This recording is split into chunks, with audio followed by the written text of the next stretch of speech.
সিরিজের থার্ড ব্লগের প্ল্যান ছিল চেরাপুঞ্জি ঘোরা। চেরাপুঞ্জি সোহরা নামেও পরিচিত।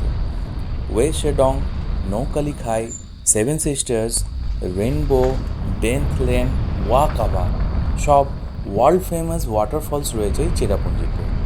এর মধ্যে থেকে কিছু ওয়াটারফলস আমরা সিলেক্ট করি আজকে সাইট সিনের জন্য। এমনিতে মেঘালয় সারা বছরই ঘুরে দেখা যায়, কিন্তু আমরা যে সময় মেঘালয় ঘুরেছি ফলসগুলো আমরা খুব ভালো দেখতে পেয়েছি।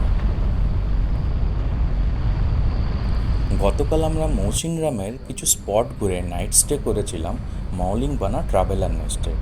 আগের ব্লগে এই ট্রাভেলার নেস্ট নিয়ে কিছু ইনফরমেশন রয়েছে, না দেখে থাকলে প্লিজ একবার দেখে নিন।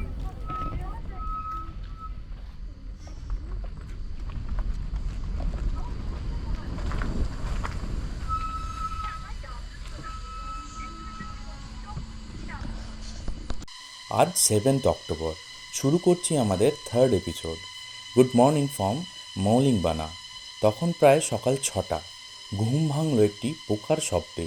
চলুন ভালো করে একবার শুনে নিন।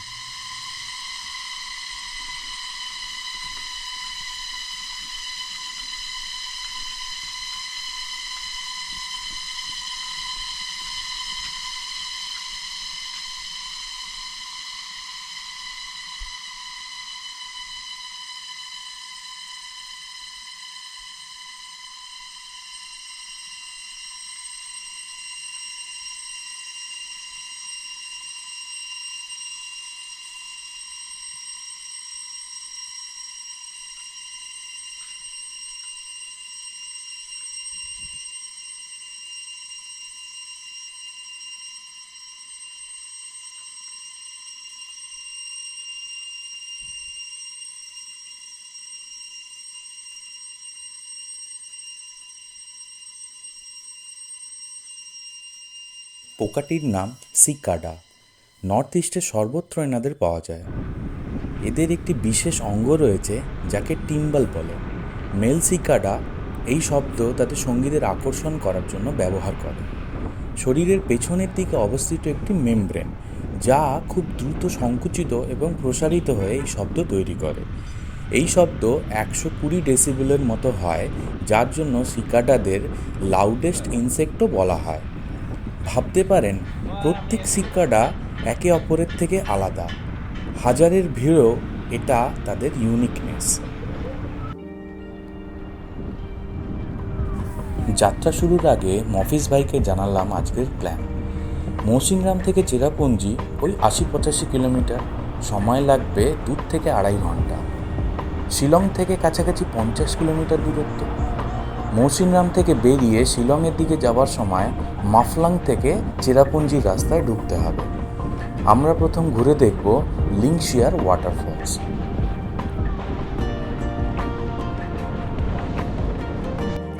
রাস্তায় পড়ল মাউডক ভিউ পয়েন্ট। এখান থেকে মাউডক ভ্যালির একটি প্যানোরামিক ভিউ পাওয়া যায়। গাড়িতে বসে দারুণ একটি ভিউ পেলাম।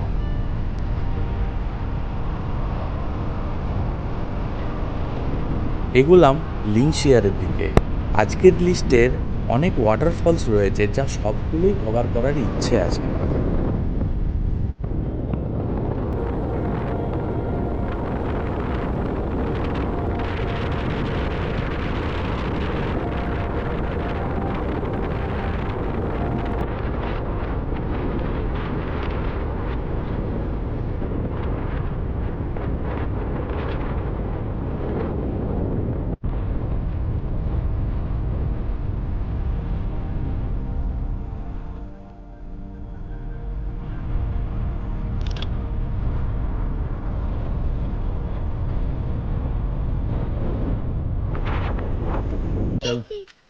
এটা ছিল লিংশিয়ার ওয়াটারফলসের এন্ট্রি পয়েন্ট। 4 হুইলার পার্কিং 20 টাকা আর পার হেড এন্ট্রি ফি 30 টাকা। পার্কিংয়ের ওখানে অনেক স্যাক আছে, ব্রেকফাস্ট এখানে চাইলে সারতে পারেন। এখান থেকে একটি রাস্তা ফলসের দিকে, আরেকটি রাস্তা লিংশিয়ার কেভের দিকে যাচ্ছে। আমরা ফলসের রাস্তাটা নেব। রাস্তার দুদিকে দেখুন বসার অনেক জায়গা রয়েছে। চেয়ারগুলো পাথরের চাই কেটে বানানো, অনায়াসে ভালো টাইম পাস করা যাবে।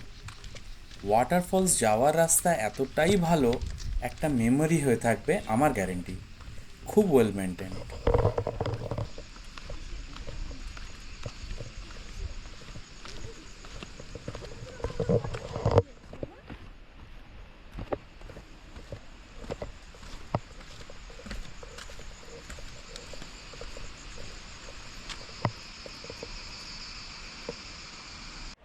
আরেকটু এগিয়ে আর দুটো রাস্তা পেলাম, যার একটি রাস্তা ভিউ পয়েন্টের দিকে, আরেকটি রাস্তা যাচ্ছে বটম অফ দ্য ওয়াটারফলসের দিকে।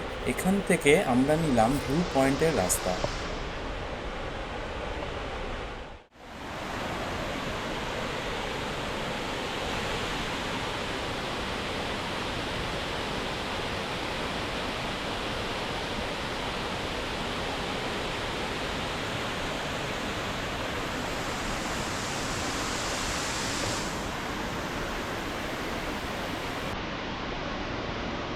মোটামুটি ফলস দেখতে হলে 5 মিনিটের হাঁটা পথ, আর 10 মিনিট সিঁড়ি বেয়ে নিচে নামা, তবে ইজি টু অ্যাক্সেস।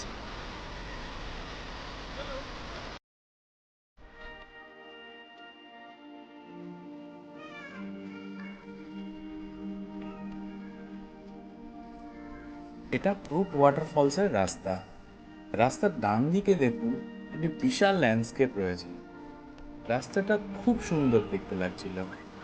গাড়ি নিয়ে প্রায় 10 মিনিটের মতো এলাম, লিংশায়ার থেকে প্রায় 3 কিলোমিটারের কাছাকাছি। নেমেই এন্ট্রি পয়েন্টে খরচ 50 টাকা পার হেড।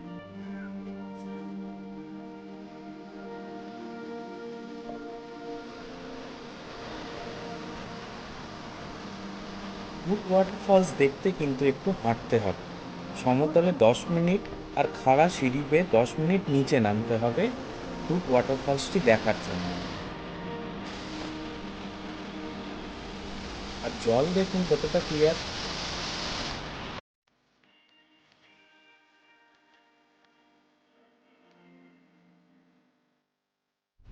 ব্রুক ফলস থেকে চললাম ওয়েশেডংয়ের পথে।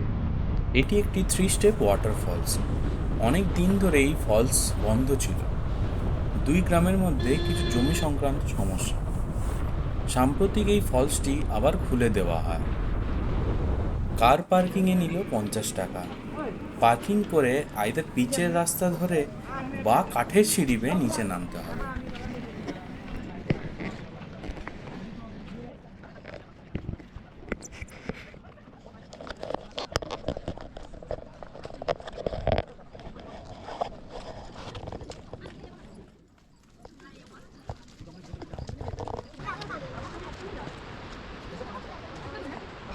अभी तो स्टार्ट भी नहीं हुआ।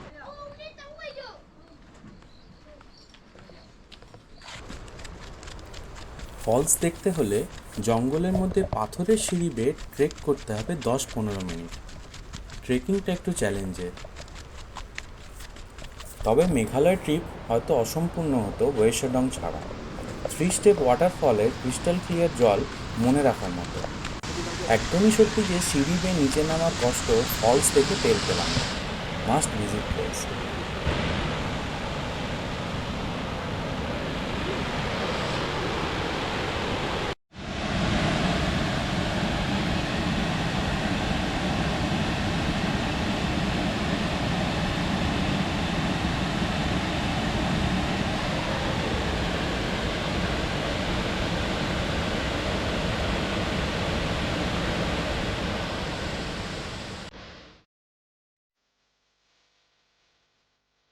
ওয়েশেডং থেকে কাছেই টেন্থলেন ওয়াটারফলস। ফেরার সময় রাস্তাতেই পড়ল। সব ফলস আমরা নিচের থেকে দেখি, কিন্তু এখানে আমরা ফলসের টপ ভিউ পাব। জল যেখান থেকে নিচে পড়ছে সেই স্থানে বসে দিব্যি আমরা টাইম পাস করলাম। আশেপাশে জলের মোশনের সৃষ্টি কিছু গোলাকার গর্ত।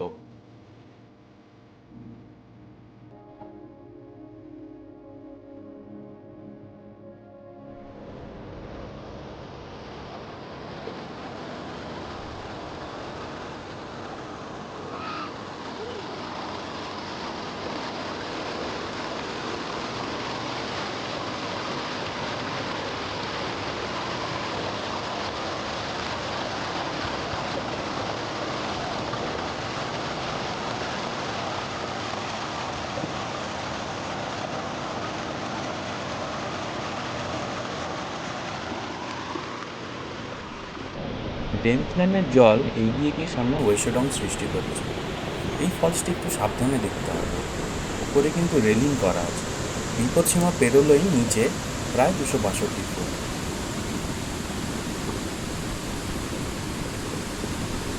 বিকেল তখন 4টে। সোহরা রোড থেকে ডান দিকে নৌকালীখাই রোডে আমাদের ঢুকতে হবে প্রায় 4 কিলোমিটার। 115 ফুট উচ্চতার এটি জলপ্রপাত। নৌকালীখাই কথাটার মানে জাম্প অফ কালিকাই। কালিকাই একজন মহিলা।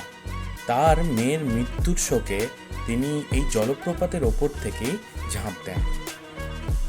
100 টাকা করে এন্ট্রি ফি। দূর থেকে ফলসের গম্ভীর শব্দ কানে আসছিল, কিন্তু হায়, সবই মেঘে ঢাকা।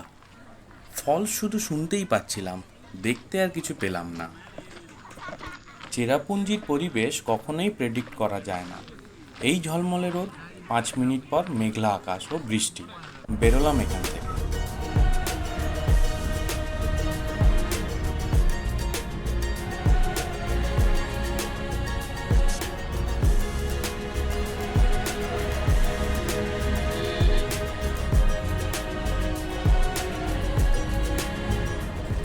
ইস্ট খাসি হিলসের একটি ছোট্ট গ্রাম লাইট কিনজিউ। আজকের নাইট স্টে ওখানে। চেরাপুঞ্জি টাউনে অনেক হোটেল বা হোমস্টে আছে, তাও আমরা একটু অফবিট কিছু খুঁজছিলাম। নৌখালীখাই ওয়াটারফলস থেকে প্রায় ঘন্টাখানেকের রাস্তা লাইট কিনজিউ রিসর্ট। পথে পড়বে চেরাপুঞ্জি হলিডে রিসর্ট, যা একটু কস্টলি। লাইট কিনজিউ রিসর্টের ডিটেলস শেয়ার করলাম ডেসক্রিপশন বক্সে।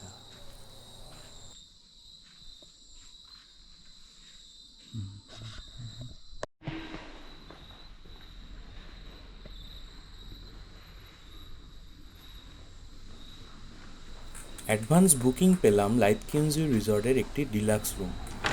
ডাবল অকুপেন্সির ভাড়া 4000 টাকা। তবে রিসর্টটা খুব সুন্দর, সাজানো গোছানো। চলুন একটা রুম ট্যুর নেওয়া যাক।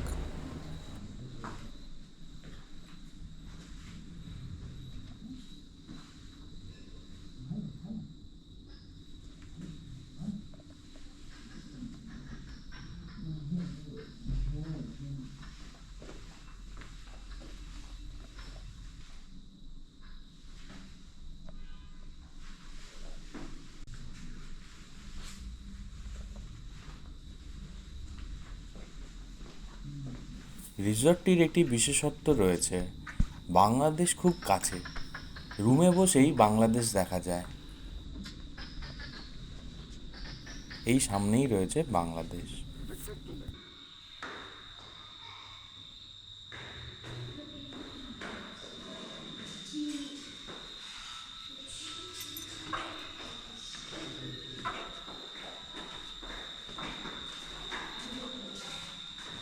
রিসর্টটির ইনডোর আউটডোর খুব সাজানো গোছানো। শান্ত নিরিবিলি পরিবেশ, খুব মন কাড়লো আমাদের। লনে খুব দারুণ কিছু গাছপালা লাগানো, যা সবই জীবন্ত।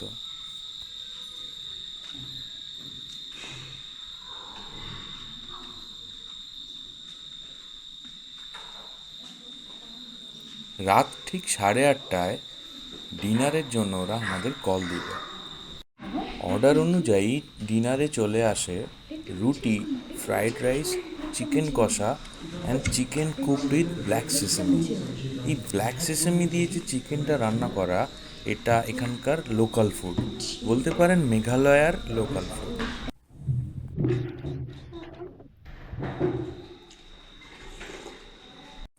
পরদিন অপেক্ষায় থাকলাম মেঘালয়ের একটি অফবিট ডেস্টিনেশন, দ্য হুইসল ভিলেজের খোঁজে, যা নিয়ে কথা হবে নেক্সট ব্লগে।